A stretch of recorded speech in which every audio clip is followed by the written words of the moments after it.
Okay, so now that we have our hair completely finished, we're going to move on to the next part, which is really easy, and that's clothing. Even if you have things like logos or different decorations, it's just again that polyline tool. So we want to think about 7 values. We want to think that everything should have 7 different pieces. So if I'm looking at just this part of the shirt and I'm going to zoom right in, we can see all these different values. So I'm going to start with working on maybe some of the little lines in my collar of my shirt and adding a little bit of highlight. We're also going to talk about another way that you can get the color, related colors to your outfit, which will be really important for the second step of this project. So after I have these highlight shapes on the collar of my shirt, I'm going to look for similar shapes other places. Now, because I'm going to have that hair, I'm going to actually break up these shapes based on where the hair overlaps this time. Well, before we just did that chunk.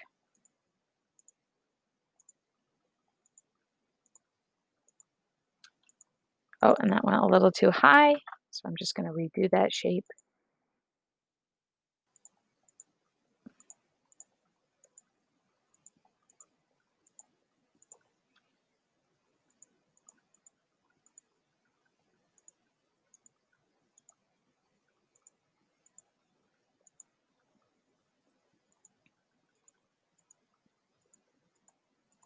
So this is all the highlight.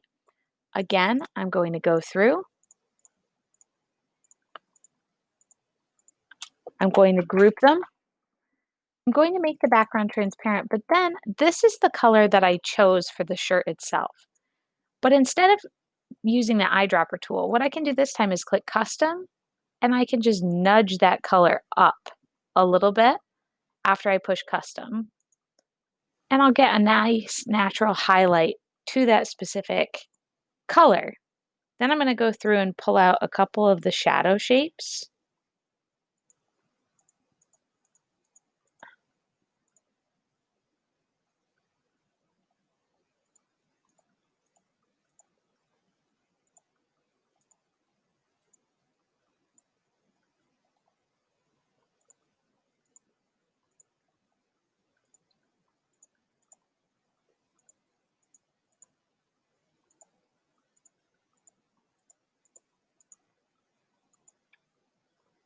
And then the crease of my shirt. Then again, I'm going to press and hold shift. I'm going to Control Alt G to group them, make them all transparent, click the original color, click custom, and this time because it's shadow, I'm going to drop it down instead. Now I'm going to press and hold the shift key. I'm going to fit it, and then I'm going to slide it, and using my arrow keys, I'll toggle it over.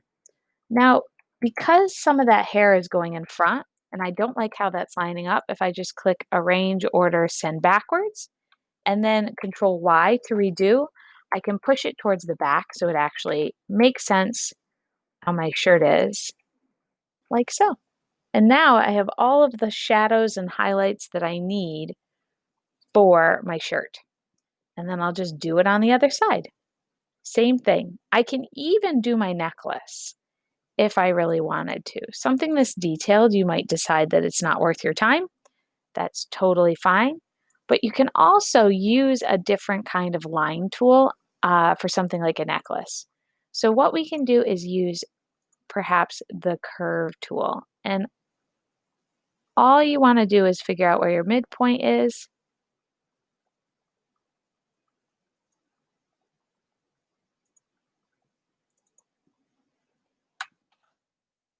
And if it doesn't quite work the first time,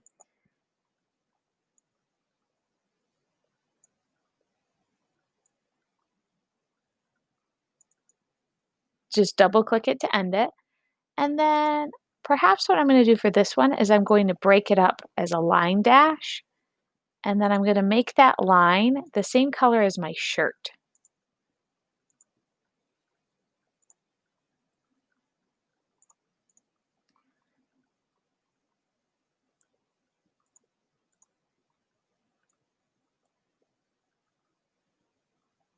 And then the question is this exactly the same as the actual necklace? No.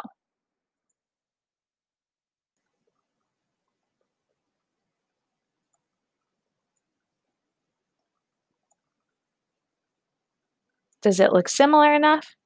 Yeah, and that's fine too.